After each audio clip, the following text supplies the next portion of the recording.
my body, my mind, my psyche was given this opportunity to feel terror and to feel aloneness and to feel like extremely scared about what the future held.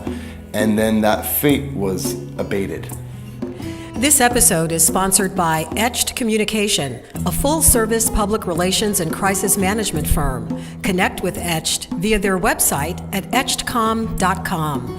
That's ETCHEDCOMM.com. Welcome, and I'm so excited because we are going to have a wonderful conversation today about a really important subject and one that really isn't getting a whole lot of publicity like it used to. I'm talking about AIDS.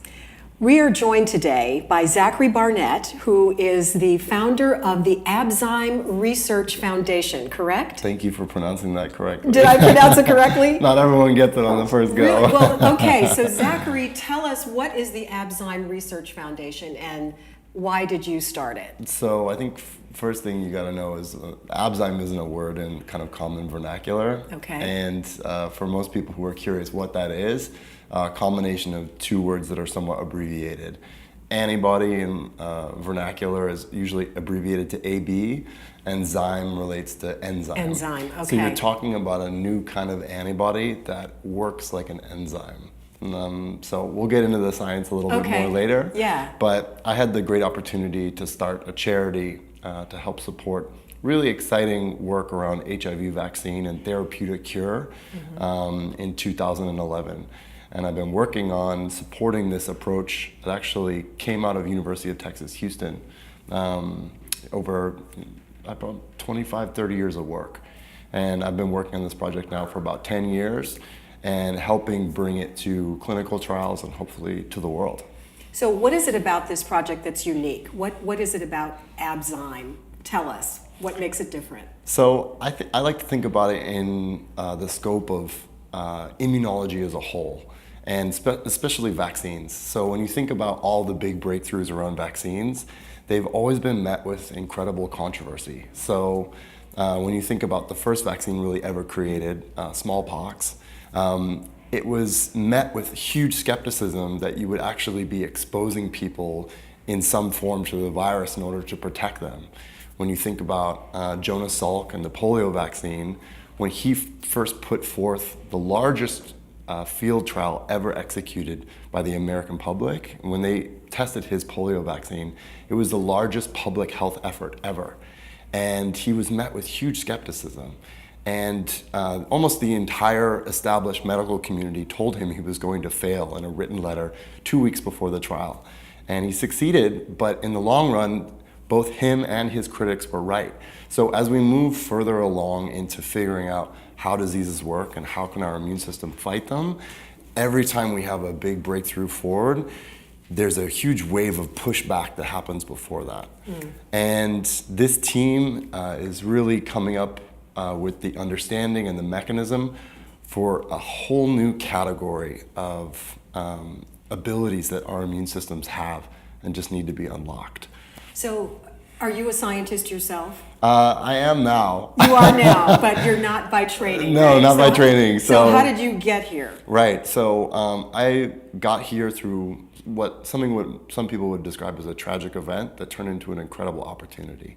So I was infected by a partner with HIV in 2008, and easily the most traumatic event of my life.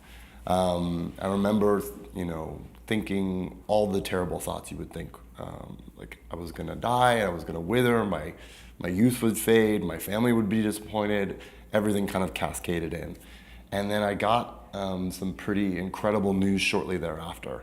When I went in for medical diagnosis, my numbers, my lab results didn't correlate with what doctors were expecting to see. So most people, when infection is established, the HIV really tears through their system. They get sick initially, there's a lot of virus in the system, and over time, left untreated, that virus etches away at your immune system and you get a cold and you die. That's AIDS.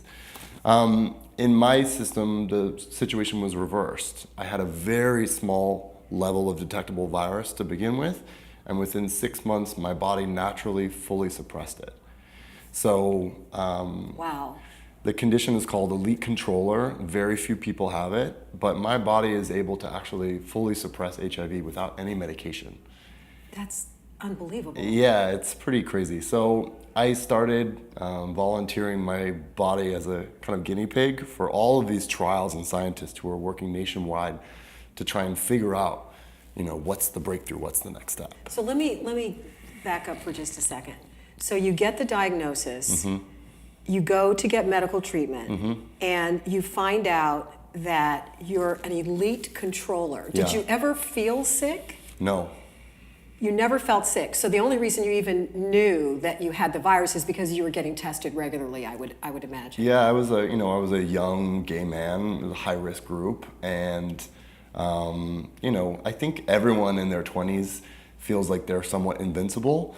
And long story short, I put too much trust in a person who was not trustworthy, and had this result. And so I got this elite controller status, and it gave me an incredible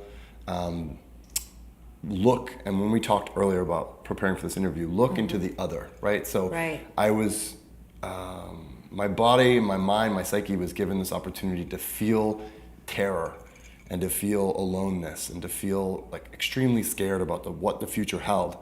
And then that fate was abated. It was pushed aside. So how long between the time that you were diagnosed until you found out that you are an elite controller? About 6 months. And during that period of time, you walked around feeling like... It was over. I didn't, I'm incredibly close with my family. I didn't tell anyone. I only told 2 friends. I retreated from my social scene and really had a hard time connecting with anything. What were you afraid of, other than the obvious medical Yeah, diagnosis I itself? think as a gay man, when you come out, you overcome this huge fear around what's going to happen when you come out. You have a fear about what happens once you become yourself. And the only thing that's more terrifying than that is, growing up, knowing about HIV, knowing about AIDS, and the huge impact it had on the LGBT community, and then falling into the same trap. So it's a second more painful coming out. How old were you when you came out? I came out as gay when I was 18, and then 18, 19, and then this happened when I was about 26. And then I was afraid, of the health benefits, but then, all the potential rejection and judgment that would come with it, right? Yeah. Would I ever find someone to love me? All these fears that you have naturally, Sure. and then you take something that has a huge label and stigma and fear around it, and you then have to identify with that. So initially, all those barriers were so huge and they felt insurmountable. And then I was able to get this incredible kind of silver lining, and it showed me that I was supposed to do something with that. I had a very clear internal sense that I was meant to help, other people feeling that fear and that terror, help them somehow, provide them some kind of relief. Right. And so that's when I started searching, and I started searching through the researchers I was participating with in these labs and these cure studies and online and looking at work and trying to understand what was happening. And I found this researcher based in Houston through a CBS news article called Possible HIV Cure. And I wrote to him what was happening with me, and I sent him some money, and I said, hey, this is my skill set. I had done huge events and... Yeah, I was going to ask you, what were you doing, career-wise at the moment that this diagnosis happened? Yeah, so I was doing a couple of pretty strange things. Okay. In New York, I had an art gallery, but I also did large events for spirits companies. So I helped activate... Spirits companies? Vodka. Like vodka, okay. Yeah. As in alcohol. Exactly. Okay, so those kind of spirits. I was throwing huge events in New York. Okay. I helped launch the Sex and the City party at the MoMA, things of this scale. So I had a certain skill set for putting things together and putting events together and experiences together. Mm-hmm. And I offered to volunteer that for this team in Houston to try and start throwing events and raising money for them. So that kind of took off, and 2009-10, we did some volunteer work. 2011, a philanthropist gave me seed money to start a nonprofit, a charity. And from there, I was able to raise, over $1 million to help bring this to initial conversations with the FDA, start preclinical work, start manufacturing the vaccine to get ready for human trials. We've had some incredible milestones, and we've been able to push the work forward a certain amount. And now it seems like it's ready to kind of start having a conversation to move towards clinical trials. Great. I was just going to say, so where are you now in this process? Yeah. What is your ultimate goal? What's your, oh my gosh, I can't believe this is happening? Yeah, so, oh my gosh, I can't believe this is happening is, with any research, you can't be sure of the outcome, right? The research is meant to validate the outcome. My, oh my gosh, this is happening is to get this thing forward into human trials and see. I can't say that the thing I'm really craving most is for it to succeed. It definitely is. But the oh my gosh should be, we found the right people who care about this, who want to test an idea that's really different and unique and exciting, and move it into trials, and then, let the forces take over, right? Everyone's done their work, push it into trials, see what happens. So the FDA has basically done its due diligence in order for it to move toward human trials. Right. When do you expect this to happen? How quickly? So we've got to do some fundraising still. Okay. Up until this point, I've been raising funds through a nonprofit. The nonprofit's taking charitable donations. We've been making grants to make this happen. We're at the stage of the game where some of my larger supporters are starting to get interested in looking at this from a different angle. Could we invest? Is there a way to actually partner on this? And so at this stage in the game, myself, the scientists, some other professionals are trying to figure out a way to build a vehicle, build a company that is investable. And so at this stage in the game, I'm kind of changing hats.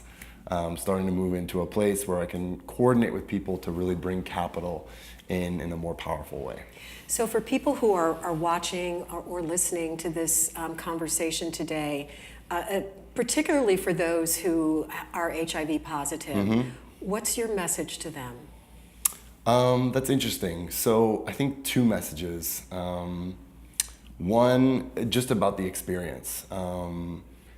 Once I came to terms with what was happening with me in terms of being positive and wanting to make a difference and wanting to be right with myself, talking to my family, finding people I could trust about it, opening up, ultimately becoming a public advocate, all helped kind of heal the pain. The reality of people living with HIV now is most people taking consistent treatment are not infectious, right? So if you're taking drugs and you're suppressed or you're naturally suppressed, you can't infect your partner. The idea of HIV as this huge insurmountable thing is largely gone away for people with means and access. However, For those without the means and the access. it remains the #1 killer of women of reproductive age worldwide. That's an amazing statistic, Yeah. and it's not one that we hear a lot about these days. I mean, I'm old enough to remember, when the virus first came on the scene back in the 80s. I Yeah. remember that because Yeah. I had some friends who were infected, and one who died. Yeah. I was actually a waitress in New York City. Yeah. And a beautiful young gay man who was just, just the light of our lives. I mean, we all loved him. And he was one of the first casualties of the virus. Yeah. And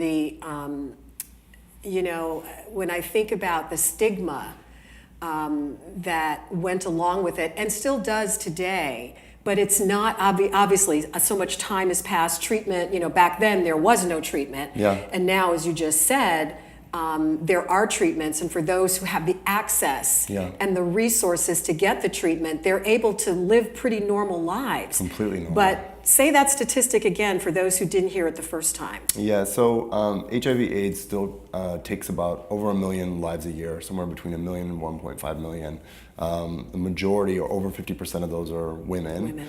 And it is concentrated in some real problem areas, right? Sub-Saharan Africa, but in the United States, there are areas, and especially certain pockets, where suppression rates, and this is very true for a lot of the Black community in the South, where suppression rates and viral load rates are worse here than in parts of Africa, right? So Wow, I didn't know that. what's happening here and how the system engages and empowers and treats people, it's very different depending on who you are, where you live, how you identify. Yeah. And it's a major problem. And I've said, and I continue to believe that if we're going to get to eradication, if we're going to live in a world without AIDS, not necessarily without HIV, but without AIDS, you need a vaccine. And the distinction being, you can have the virus, HIV, and Right. not have full-blown AIDS. 100%. So I always talk to people about chickenpox, right? Chickenpox is a retrovirus. It writes itself into your cells. You get chickenpox, you have the disease symptom flare up, and then it goes into dormancy for most people. Later in life, you can develop shingles. That's an expression of the virus, right? You haven't been cured of chickenpox, but you're having, a later incident of it. The vaccine for shingles is a therapeutic vaccine. It prevents expression.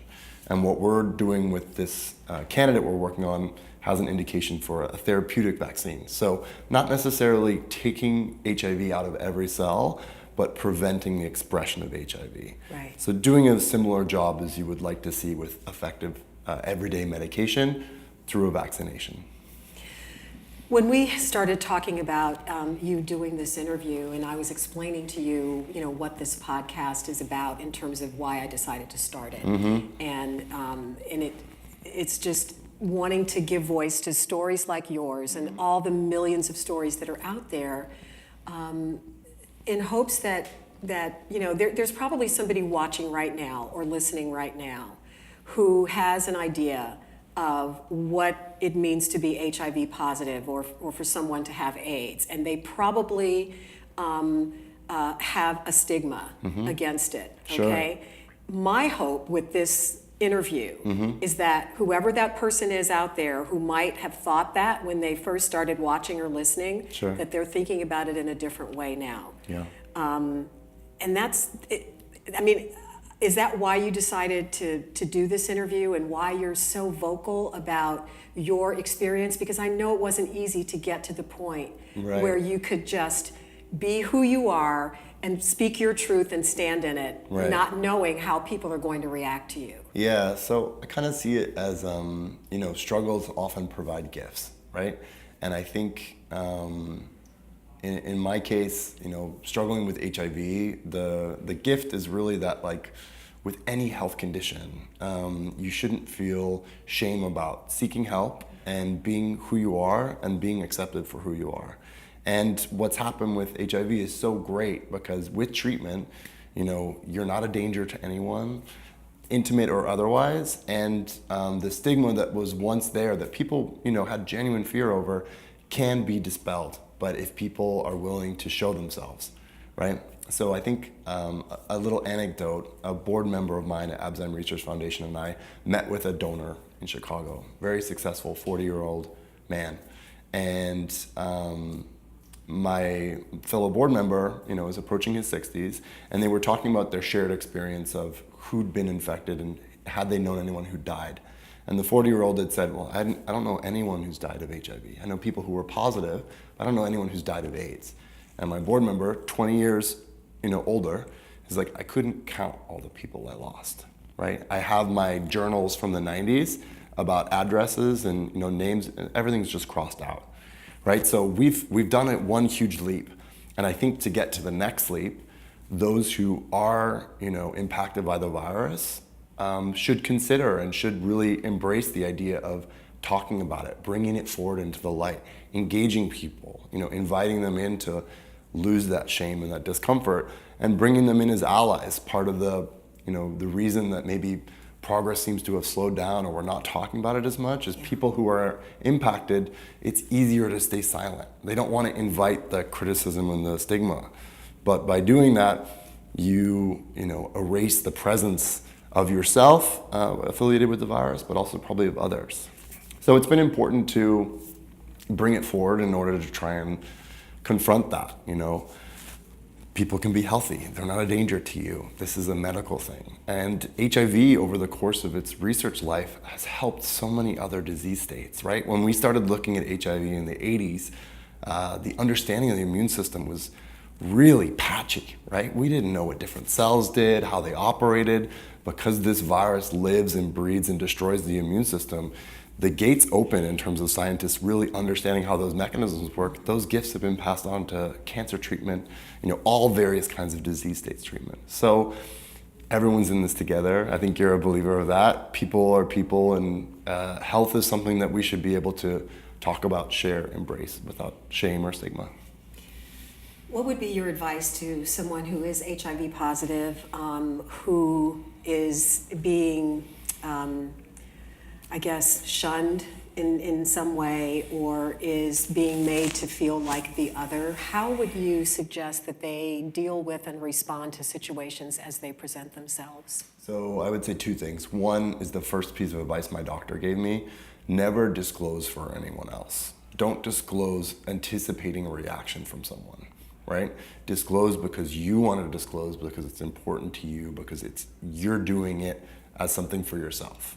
If you disclose and you're doing it to anticipate a reaction, or you think something's going to go a certain way, you better buckle up, because people's understanding and perception can be so different. So you really have to center those decisions in yourself. And then, I think secondly, it's probably really important to rehearse. I always tell people, and people are most afraid of talking to their parents and then talking to potential intimate partners. Especially with intimate partners, tell them up front. You got to be real, honest early, right? But rehearse, right? Like, this is something where it's gonna make you really nervous, and it's gonna be hard to broach the subject. So I always advise people to plan ahead, think out a scenario in your mind, hide, I'd love to talk to you about something. And if you share from a position of concern and respect and leadership, people take it a lot differently than, I'm trying to backtrack and figure it out. Right. Come prepared and present, and then don't have a big expectation about what's going to happen. Some people may freak out, right? You got to just let them freak out. Try and not make it about anticipation. Try and make it about respect and sharing. It's hard though. I get it. But I love that, the respect word, because that's, at the end of the day, that's what it's all about in terms of human relationships, right? Regardless of whether HIV is a part of it or not. Right. It's about respecting each other as human beings. And if you come from that place, then you have a much better chance of getting where you really want to be. 100%. Yeah. Yeah. So, this is such exciting news. I never knew that there was anything called an elite, what is it, control? Elite controller. Elite controller. So how many elite controllers are out there? It's about 2% of Northern European population naturally has this. And there's a theory that isn't proved that maybe somehow it's tied to bubonic plague survivors. The immune system evolves in a very curious way. I'll tell you a funny story though. When I finally did disclose to my mom and sit her down, I was able to, at that point, give her the bad news, give her the good news afterwards. She's Irish and she has kind of a wicked sense of humor. And she sits and she thinks about it for a second. She was like, "Oh, you would be an elite." She's trying to turn it back on me, and I was like, "Oh, are you upset or are we cool now?" Yeah. And then when out of my family, my dad I told last, and I told him, and he was like, He's like, "When did your mom find out?" And I was like, y'all are both really not approaching this how I expected, right? Right. So it was, out of everyone, my sister was the most upset. My brother was like, "How are you?" My mom was like, "Of course you have this handled." My dad was like, "When did you tell me your mom?" And I was like, "Okay, well, thanks everyone for being so off script." Yeah. So it was actually, that's a little bright laughing spot. Your family sounds wonderful. They're great. They sound really great. Yeah, they're great. So, well, first of all, I'm so glad that you're healthy and thanks. that things are moving in a positive direction with the Abzyme Research Foundation. And for people out there who want to get more information, sure. Either just to learn more and keep track of what you're doing, or potentially want to invest or whatever, what should they do? So you can find out about the Abzyme Research Foundation very easily, endhiv.com. We got all of the social addresses for End HIV, so it's the same on Facebook, YouTube, etc. Okay. We're in the process of figuring out how to establish a partner organization that's going to be for profit. So investment won't come through the foundation, but the foundation will continue to be a center of thought and leadership. Right. We're supporting a study right now with University of Houston and University of Nebraska to prove that the antibodies from this vaccine are able to prevent HIV from mutating around it, that we're able to get such an essential part of the virus that it can't mutate or can't reproduce. So we'll be continuing to put out work throughout this year and present in various forums, and hopefully in the coming months you'll see announcements about a new, socially minded for-profit that's going to pop up and move this thing to the next stage. Excellent. And we'll also link to your website through our website on ourvoicesmatterpodcast.com. So, and then in a couple of years we can do this over and yeah, I was just going to say, well, you're in my life now, so you're not getting rid of me. That's oh, first perfect. thing, okay? That's fantastic. Yeah, so I definitely want to keep up with what's going on, and as the progress is made, we definitely want you to come back and share with our audience. So great. Thanks for having me. It's been really fun. Thank you so much, Zach. And thank you for taking the time to listen and for taking the time to watch and be a part of our audience. So we'll see you next time. Thanks. Thanks so much for giving our guest permission to speak and for having the courage to listen with an open mind. If the mission of Our Voices Matter resonates with you, please like, subscribe, download, and share, and then join the conversation, because it really is going to take all of us to make a difference.